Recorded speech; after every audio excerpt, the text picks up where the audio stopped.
이제 우리 함께 하나님 말씀 받겠습니다. 오늘 우리에게 주신 하나님 말씀은 신약성경 사도행전 제19장입니다. 19장 8절에서 제20절까지 말씀 함께 보십니다. 제가 가지고 있는 성경책에는 신약성경 제220페이지에 있습니다. 사도행전 19장 제8절에서 20절까지 말씀. 오늘 거룩한 주일 아침 주를 예배하는 우리 무리에게 허락하신 살아계신 하나님의 말씀입니다. 우리 한 절씩 저와 여러분 나누어서 교독하시겠습니다. 제가 먼저 읽습니다. 바울이 회당에 들어가 석 달 동안 담대히 하나님 나라에 관하여 강론하며 권면하되 어떤 사람들은 마음이 굳어 순종하지 않고 무리 앞에서 이 도를 비방하거늘 바울이 그들을 떠나 제자들을 따로 세우고 두란노 서원에서 날마다 강론하니라. 2해 동안 이같이 하니 아시아에 사는 자는 유대인이나 헬라인이나 다 주의 말씀을 듣더라. 하나님이 바울의 손으로 놀라운 능력을 행하게 하시니 심지어 사람들이 바울의 몸에서 손수건이나 앞치마를 가져다가 병든 사람에게 얹으면 그 병이 떠나고 악귀도 나가더라. 이에 돌아다니며 마술하는 어떤 유대인들이 시험 삼아 악귀 들린 자들에게 주 예수의 이름을 불러 말하되 내가 바울이 전하는 예수를 의지하여 너희에게 명하노라 하더라. 유대의 한 제사장 스게바의 7 아들도 이 일을 행하더니 악귀가 대답하여 이르되 내가 예수도 알고 바울도 알거니와 너희는 누구냐 하며 악귀 들린 사람이 그들에게 뛰어올라 눌러 이기니 그들이 상하여 벗은 몸으로 그 집에서 도망하는지라. 에베소에 사는 유대인과 헬라인들이 다 이 일을 알고 두려워하며 주 예수의 이름을 높이고 믿는 사람들이 많이 와서 자복하여 행한 일을 알리며 또 마술을 행하듯 맞은 사람이 그 책을 모아 가지고 와서 모든 사람 앞에서 불사르니 그 책값을 계산한즉 은 5만이나 되더라. 이와 같이 주의 말씀이 힘이 있어 흥왕하여 세력을 얻으니라. 아멘. 오늘 사도행전 19장 8절 이하 20절까지 본문 말씀으로 예수를 의지하여 명하노라 하는 제목으로 함께 하나님 말씀 나누겠습니다. 제가 잠시 기도하고 함께 말씀 받습니다. 살아계신 하나님, 오늘도 우리 가운데 오셔서 말씀하여 주옵소서. 겸손히 주님 앞에 엎드립니다. 성령님, 우리 안에 충만하셔서 우리로 열어주시옵소서. 말씀을 듣게 하시고 주의 음성을 듣게 하시고 주의 뜻을 깨닫게 하시고 그래서 과연 이 말씀 따라 살아서 말씀의 역사를 누리는 복된 인생이 되게 해 주시옵소서. 성령 충만한 예배, 이 예배의 시간 되기를 간절히 기대하고 소망합니다. 예수 그리스도 이름으로 기도하옵나이다. 아멘. 사랑하는 성도 여러분, 한 주간 평안하셨습니까? 예배 이 말씀의 자리에서 또 만나니 반갑습니다. 지난주에 못 봤다고, 지난주에 못 보고 다시 보니까 더 반갑고 더 기쁩니다. 우리 오래간만에 한번 우리 함께 예배 드리는 지체들 서로 돌아보실까요? 앞뒤 좌우 보시고 한번 인사하시겠습니다. 한 주간 평안하셨습니까? 주 안에서 반갑습니다. 예. 오늘 이 예배가 여러분, 오늘 우리 주 예수 그리스도의 이름으로 함께 모여드리는 우리의 예배가 그냥 평범한 것이 되지 아니하고 온전히 새롭고 놀라운 역사를 경험하고 주님을 만나는 그런 인생의 예배가 되실 수 있기를 주님의 이름으로 축복합니다. 오늘 뿐이겠습니까? 우리가 모든 드리는 예배의 시간, 그 예배 자리는 그래요. 그때 우리의 드릴 예배를 받으시려고 임하시는 우리 주님을 만나는, 주님을 대면하는 역사적인 현장입니다. 그러니까 우리의 모든 예배는 인생의 예배가 되어야 합니다. 그런 예배 드리시게 되셨으면 좋겠습니다. 진정으로 주를 예배할 때 그 예배 속에는, 그 예배 드리는 삶 속에는 하늘의 역사가 임하게 됩니다. 우리가 진정으로 주님 앞에 엎드려 주의 말씀을 들을 때 그 말씀을 듣는 무리들 속에 그 말씀의 주가 되신 예수께서 임하셔서 모든 연약함, 모든 어두움, 모든 아픔과 모든 절망들을 다 물리치고 오직 삶을 세우고 살리고 새롭게 하는 놀라운 변화와 은혜의 역사가 그 예배자들의 삶 속에 일어나게 되는 줄 믿습니다. 그 역사가 이 예배 현장에 이 말씀이 선포되는 이 순간에 여러분 생활, 여러분 삶 속에 임하셨으면 좋겠습니다. 이 예배 현장에 일어나는 기적이 여러분 인생 가운데 놀랍게 일어나게 되기를 주님의 이름으로 축복합니다. 그런 기대를 가지고 오늘 이 복음의 현장으로 함께 들어가 보시겠습니다. 사도 바울은 지금 에베소로 돌아왔습니다. 그 말은 바울이 이제 3차 전도의 여행을 시작했다는 말입니다. 2차 전도 여정을 마무리할 무렵 에베소를 들렀죠. 그 에베소에서 복음을 전했고 그 에베소에서 많은 무리들이 복음을 듣고 예수를 믿게 됩니다. 그래서 그곳에 브리스길라와 아굴라를 남겨두고 바울은 2차 전도의 여행 그 여정을 마치고 안디옥으로 돌아갑니다. 그 1차 전도 여행을 마치고 2차 전도 여행을 시작할 때하고는 달리 안디옥으로 돌아온 사도 바울은 그의 사역을 재정비하고 곧장 이내 지체 없이 3차 전도의 여행을 시작하게 됩니다. 그 장면이 성경에는 아주 짧게 마치 지나가듯이 기록되어 있습니다. 한번 보시면 사도행전 18장 22절과 23절 사이입니다. 사도행전 18장 22절 끝에 이렇게 말씀합니다. 안디옥으로 내려가서 23절 시작할 때 얼마 있다가 바로 떠납니다. 피곤하고 지쳤을 텐데 참 많은 일들을 1차, 2차 전도 여정을 거쳐서 참 많은 일들을 겪었습니다. 그래서 참 많이 고단하고 힘겨웠을 텐데 그럼에도 그는 지체하지 않고 3차 전도 여정을 시작합니다. 아마 에베소에 있었던 그 많은 예수 믿는 사람들의 역사, 그 역사를 가슴에 계속 품고 있었던 것 같아요. 내가 돌아오겠다. 곧 돌아오겠다. 약속하고 떠났거든요. 안디옥으로. 그리고 바로 3차 전도의 여행을 시작하고 그는 바로 에베소로 돌아왔습니다. 에베소에 들어와서도 돌아와서도 그는 그의 전략대로, 그의 복음 전도의 전략대로 회당을 찾아 들어갑니다. 8절입니다. 8절에 바울이 회당에 들어가 석 달 동안 담대히 하나님 나라에 관하여 강론하며 권면하였다 합니다. 회당에 들어가 복음을 전할 때 그때 반응이 어땠습니까? 그 회당을 찾은 그 유대인들 그리고 유대교로 개종한 이방인들 그들이 복음을 받아들이기는커녕 복음을 전하는 바울을 핍박하고 그를 심지어 잡아다 죽이려고 하기까지 했습니다. 그런데 여기 와서 또 그럽니다. 여전히 회당을 찾아 들어가서 주 예수 그리스도의 이름으로 복음을 선포합니다. 그렇게 반대하고 그렇게 핍박하고 심지어 죽이려고까지 했는데 바울은 중단하지 않습니다. 중단하지 않고 여전히 그들에게 찾아가 그 회당에서 복음을 선포합니다. 그렇지만 그들의 반응 또한 여전합니다. 본문 9절 말씀을 한번 보십시오. 9절에 어떤 사람들은 마음이 굳어 순종하지 않고 무리 앞에서 이 도를 비방하거든. 복음을 비방하는 사람들, 그들 때문에 힘들었어요. 그 어려운 전도의 여정, 그들 때문에 이 전도의 여정이 참으로 힘겹고 어려웠지만 바울은 멈추지 않습니다. 바울은 그리하여서 그 회당에서 나오고 제자들을 따로 세우고 두란노 서원이라는 곳에서 날마다 주의 복음을 강론하였습니다. 하나님의 말씀을, 주의 복음을, 우리 주 예수 그리스도의 이름을 쉬지 않고 그 에베소 사람들에게 선포했다는 말입니다.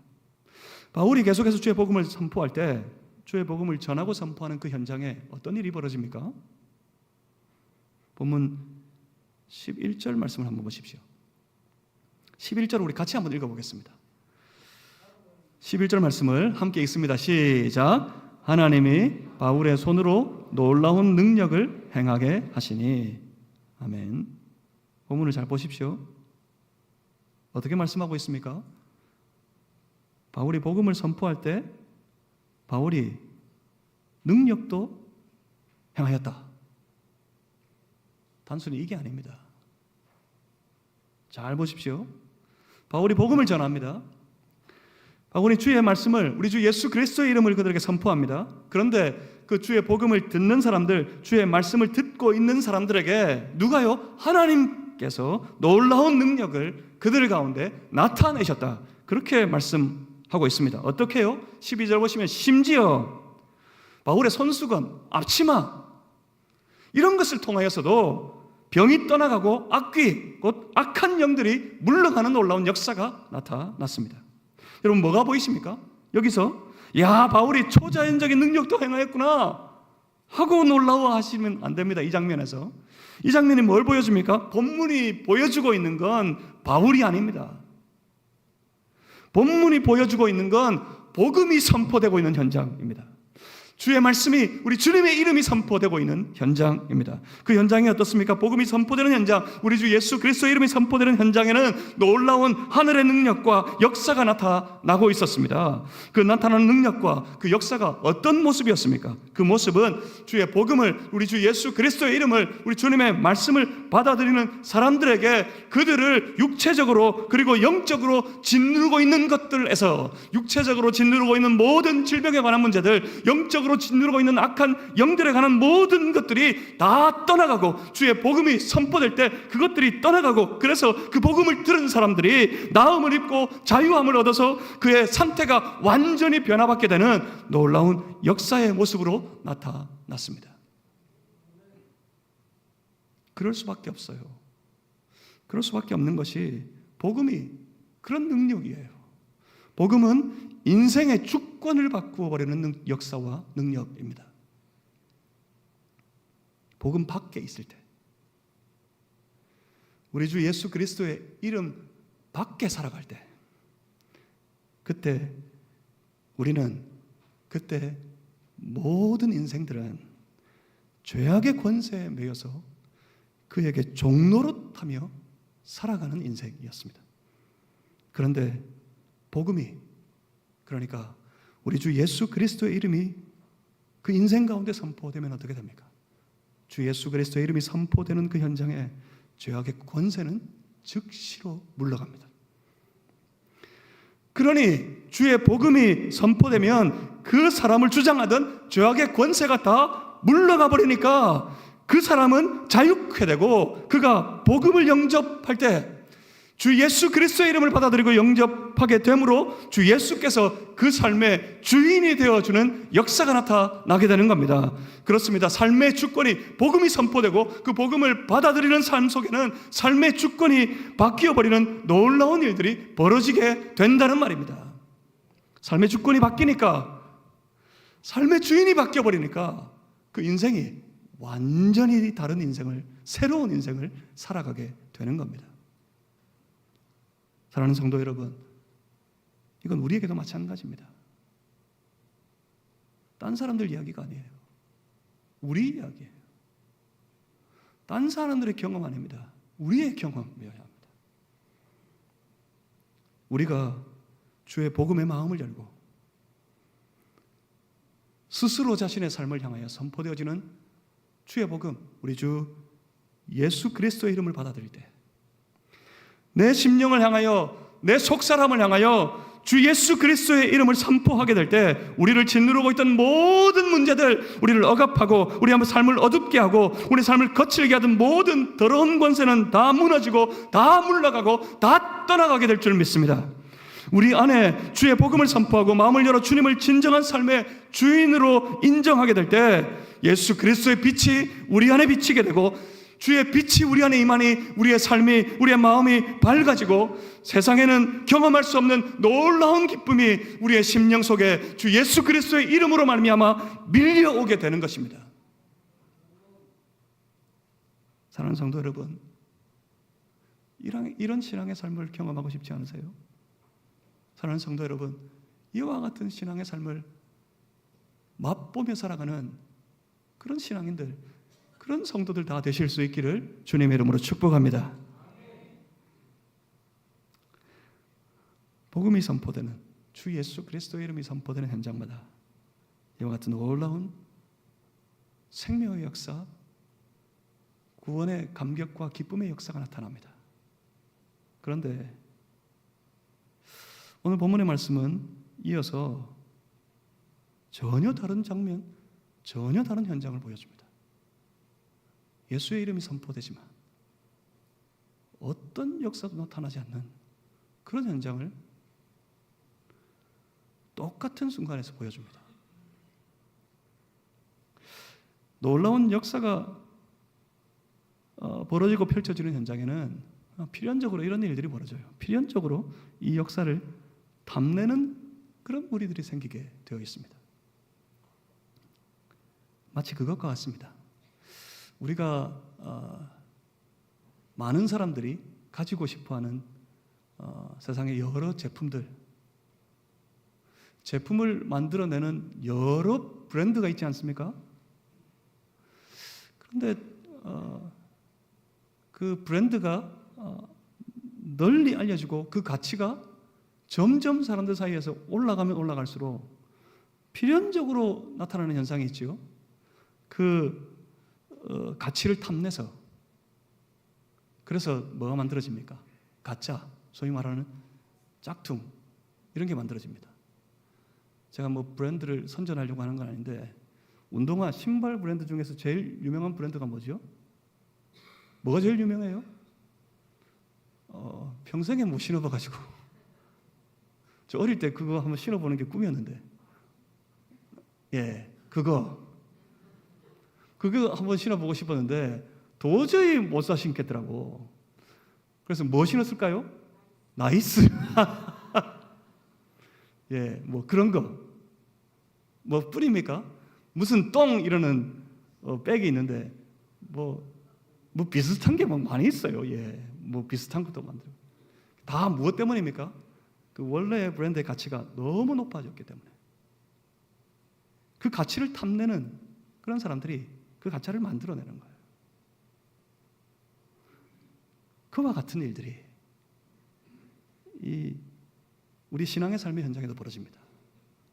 보시겠습니다. 13절 말씀을 한번 보십시오. 13절에 이렇게 시작합니다. 이에 돌아다니며 마술하는 어떤 유대인들입니다. 여기서 마술은 단순히 뭐 재주를 부리는 그런 신기한 마술을 말하는 게 아니에요. 이렇게 뭐 손수건을 집어넣었더니 싹 밖에가 돈이 나오고, 저는 그거 볼 때마다 야, 저런 마술 할 수 있으면 좋겠다. 그러려면 손수건이라도 있어야 되는데 제가 손수건도 없고, 손수건 막 말아 넣었더니 착 펴니까 돈이 나오고 말이죠. 뭐 이런 마술 말고요. 제일 어릴 적 보면서 신기했던 마술은 사람이 멀쩡히 서 있는데 거기다 칼을 집어넣어요. 사람 훅 떼버려요. 와, 저렇게 해도 되나 싶었는데 그 사람은 나중에 보니까 전혀 문제가 없고 말짱하게 살아서 걸어 나옵니다.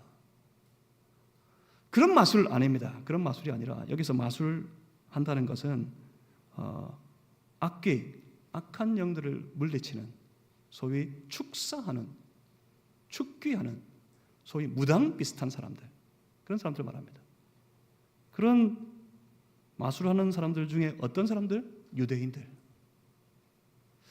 유대인들이 있었어요. 지금 이 이방 땅인데 여기에 있는 유대인들 중에 이 축사하는 일 하는 유대인들이 있었어요. 문헌을 보면 당시 축사하는 무당 같은 사람들, 이 축사하는 이들 중에 유대인들이 특별히 이렇게 추앙을 받았답니다. 유대인들의 종교심은 당대 전역에 유명했거든요.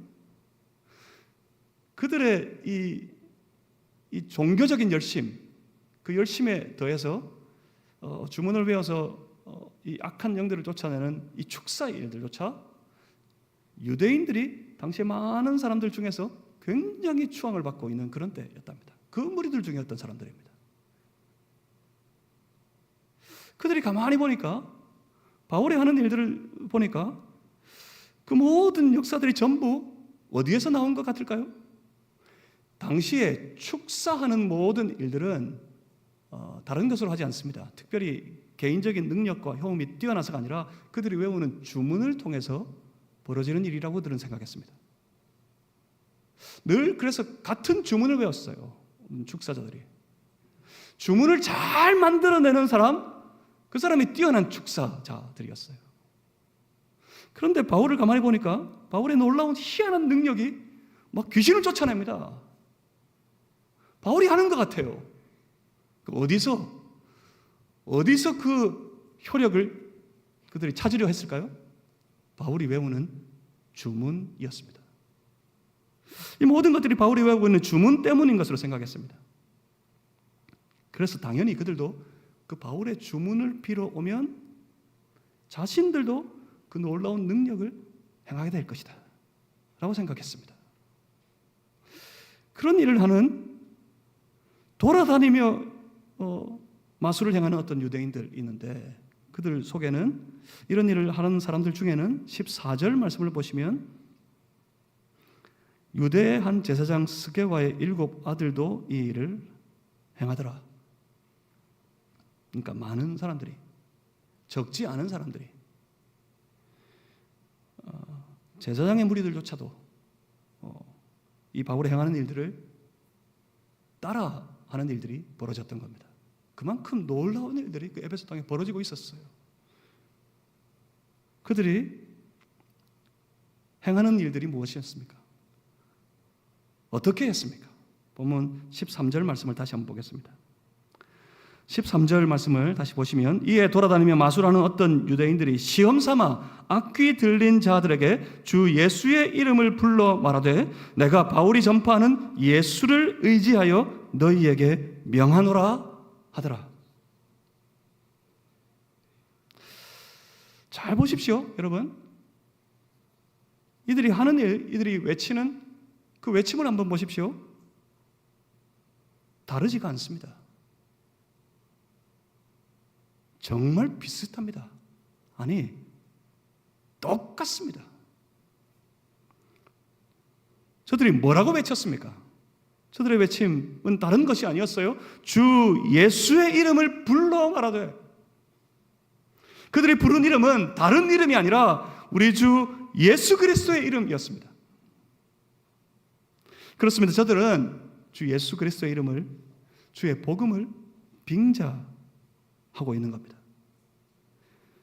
복음을 빙자하여 외치는 말, 그 복음을 빙자하여 선포하는 그 말을 들어보십시오. 그 말도 똑같습니다. 예수를 의지하여 너희에게 명하노라. 그렇습니다. 저들도 예수의 이름을 의지하여 저 악한 영들, 사람을 주장하고 있는 그 권세들을 물리치려고 했습니다. 예수의 이름에 능력이 있어요. 그 능력이 나타나는 현장을 보고 저들이 그 예수의 이름을 빙자하여 외치기를 예수를 의지하여 너에게 명하노라 그렇게 외쳤습니다. 똑같이 외쳤습니다. 그런데 어떻게 됐습니까? 똑같이 외쳤는데 본문 15절 말씀을 보십시오. 악귀가 대답하여 이르되. 이 장면이 참 아주 재미있는 장면이에요. 그냥 안 떠나가고 그 인생에 그대로 머물러 있을 것 같으면 그냥 아무 말 하지 않고 뭐 그 인생을 지배하고 있으면 될 터인데 또 짓궂게 악기도 짓궂게 그들에게 대답합니다. 뭐라고 대답합니까? 15절에 악기가 대답하여 이르되 내가 예수도 알고 바울도 알거니와 너희는 누구냐? 그리고 그들을 덮어버립니다. 저들이 바울과 똑같이 주 예수 그리스도의 이름을 외쳤지만 어떤 역사도 나타나지 않고 오히려 저들은 저 사탄의 조롱거리가 되어버립니다. 왜 그렇습니까? 뭐가 달랐습니까? 다른 게 보이십니까? 문제는 그들이 외치고 있는 것, 그들이 외치는 예수 그리스도의 이름, 그 이름은 자신들의 것이 아니었다는 게 문제입니다. 그들이 외치고 있는 그 이름은 자기들이 의지하는 자기들의 믿음의 주 예수 그리스도가 아니었다는 게 문제입니다. 그들이 외친 이름은 다른 이름이었어요. 어떤 이름입니까? 바울이 전파하는 예수였습니다. 바울이 가진 예수의 이름, 바울이 외우고 있는 그 주문 같은 이름 예수 그리스도였습니다. 보이지 않았어요. 바울 속에 있는 예수 그리스도를 향한 바울의 믿음, 바울의 삶을 주관하고 있는 바울의 삶의 참된 주권자 예수 그리스도는 그들의 눈에 보이지 않았고 그들의 귀에 들리는 대로 바울이 외우고 주문처럼 외우고 있는 예수 그리스도의 이름밖에 들리지 않았어요. 그래서 그들은 그 이름을 따왔습니다. 그래서 어떻게 합니까? 저들은 바울을 흉내내고 있었습니다. 그런데 문제가 뭡니까? 그 흉내내는 현장에는 역사가 나타나지 않아요.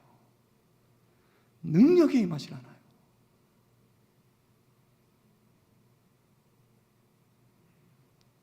문제는 오늘날에도 많습니다. 정말 많습니다. 우리 성도들이 참 신앙의 생활, 온전한 믿음의 삶을 살아가고 싶은 이유가 무엇 때문입니까?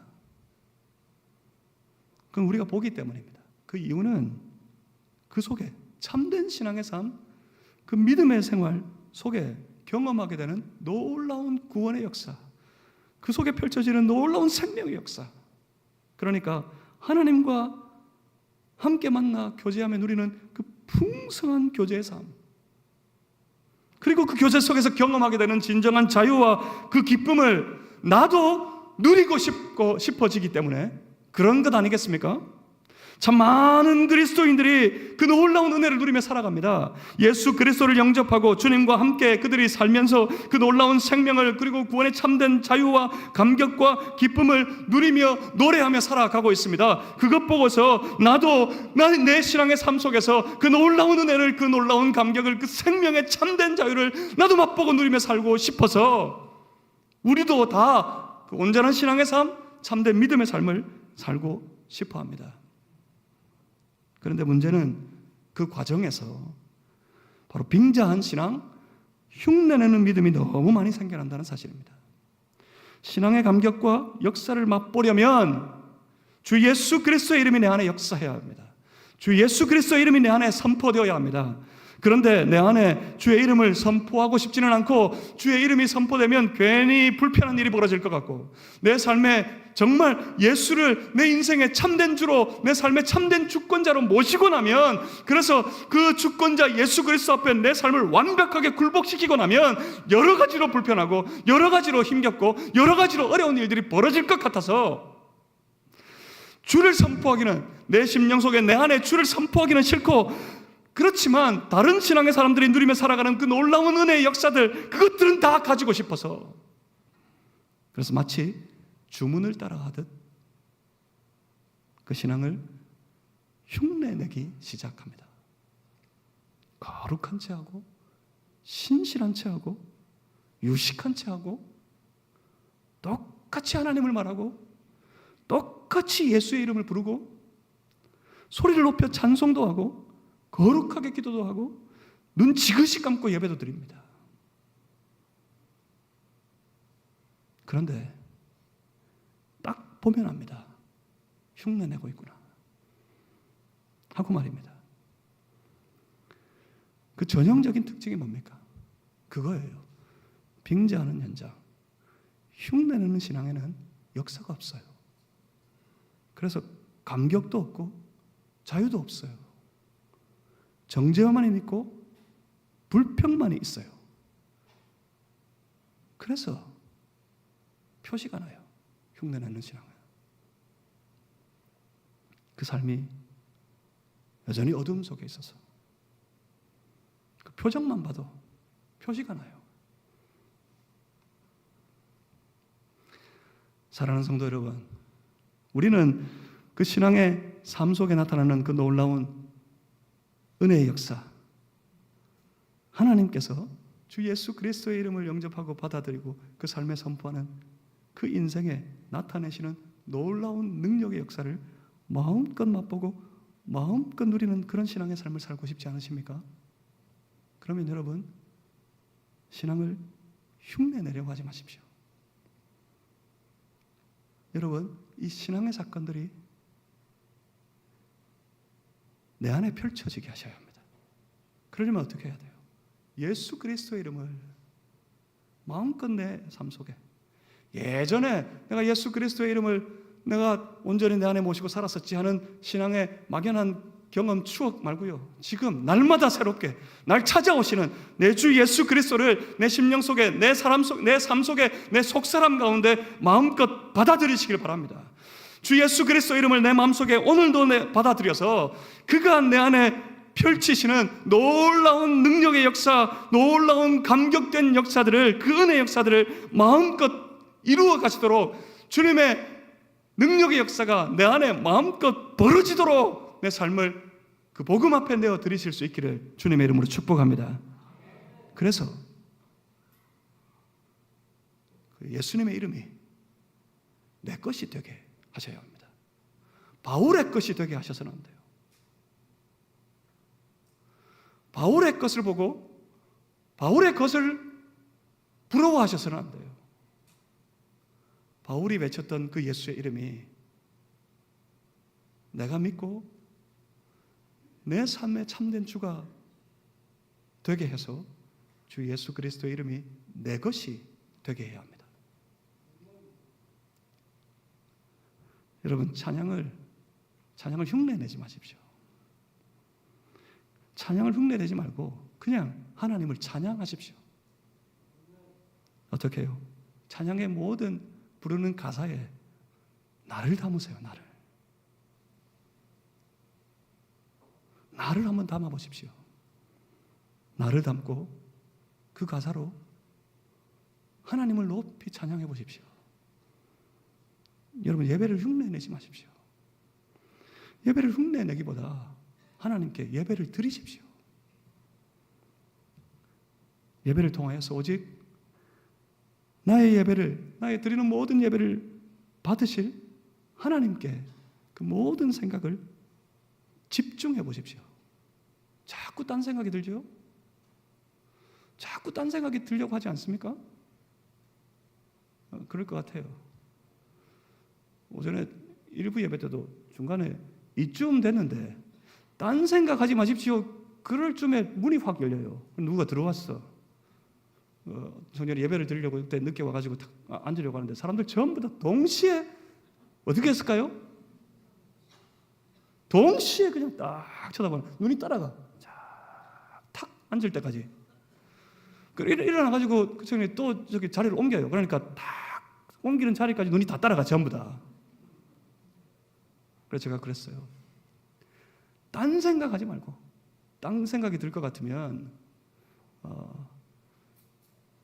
이 허벅지를, 잠이 올 때만 꼬집지 말고 허벅지를, 옆에 사람 허벅지 꼬집으면 안 돼요. 내 허벅지를 칵 꼬집어가지고 내가 집중할 수 있도록, 하나님께만 집중하도록. 여러분, 이게 참 쉽지 않다는 걸 경험해 봅니다.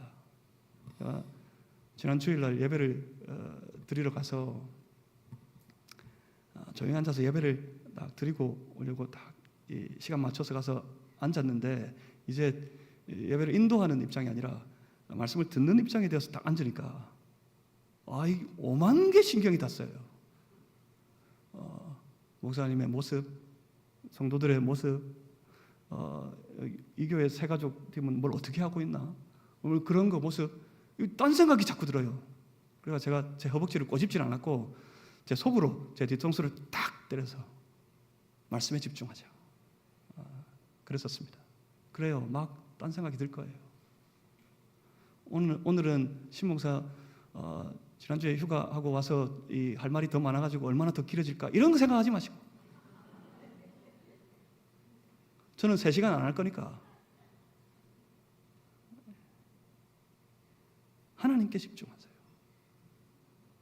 무엇보다도 특별히 이거에 집중해야 합니다. 하나님, 내가 예배합니다. 그 예배를 누가 받아야 될까요? 사탄이 받으면 안 되잖아, 그죠? 사탄은 호시탐탐 노리고 있어요. 우리 예배 빼앗아가려고.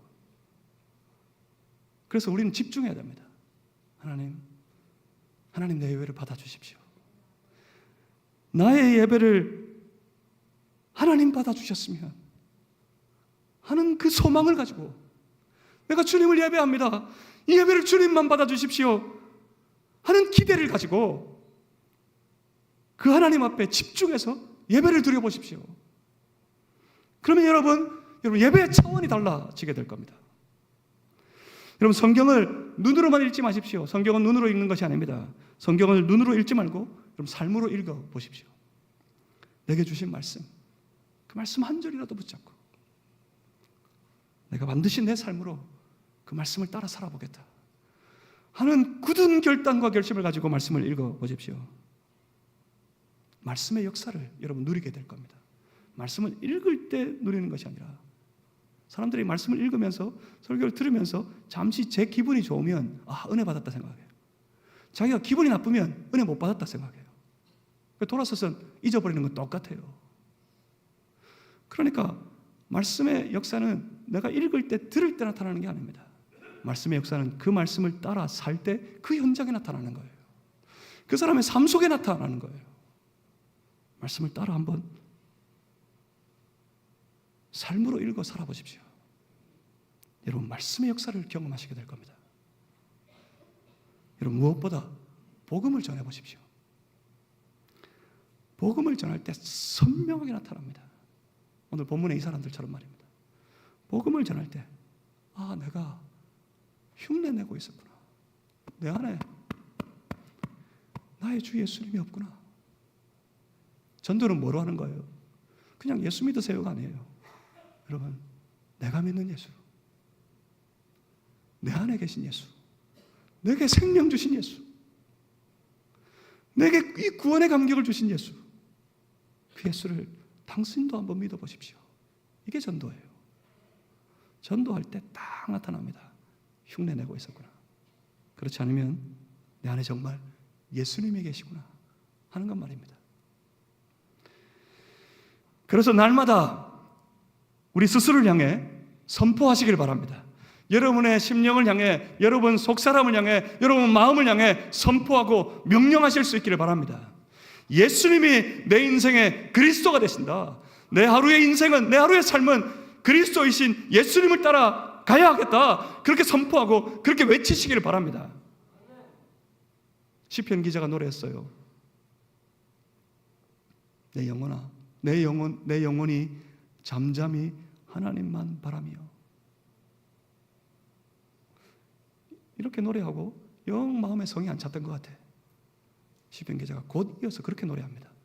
내 영혼아, 잠잠히 하나님만 바라라. 자기 영혼을 향해 그가 명령하며 노래 불렀습니다. 여러분 심령을 향해 외치셔야 합니다. 선포하셔야 합니다. 내 안에 계신 예수 그리스도 그 이름을 내 심령을 향해, 내 삶을 향해, 내 인생을 향해 내가 선포하고 내가 외칠 때 그 예수 그리스도의 이름이 선포되는 그 현장의 그 삶 속에 놀라운 변화가 일어나고 놀라운 역사가 나타나고 놀라운 능력이 벌어지게 될 줄 믿습니다. 매일 그와 같은 신앙의 삶을 한번 살아보십시오. 그러면 그 삶이 매일 주의 역사를 경험하는 그런 삶이 될 겁니다. 주의 역사를 우리 주 예수 그리스도의 이름으로 마음껏 누리며 살아가는 복된 인생들 되시기를 주님의 이름으로 축복합니다. 기도하겠습니다. 살아계신 아버지 하나님, 주님을 바라봅니다. 우리 안에 임하신, 내 안에 계신 예수 그리스도를 바라봅니다. 내 안에 계신 주 예수 그리스도의 이름으로 내가 살아갈 수 있게 하여 주시옵소서. 남들이 가진 예수의 이름으로 그 신앙의 흉내를 내며 살아가는 삶이 아니라 내 안에 계신 예수 그리스도의 이름으로 내 모든 은행 심사를 주 예수의 이름으로 살아가는 그런 인생이 될 수 있도록 내 모든 신앙을 주장하여 주시옵소서. 그 안에 놀라운 역사가, 그 은혜의 역사가 나타나고 펼쳐져 가기를 기대하고 소망합니다. 주여, 우리 가운데도 역사하여 주시옵소서. 한 주간 그 놀라운 역사 가운데 살아가게 하여 주실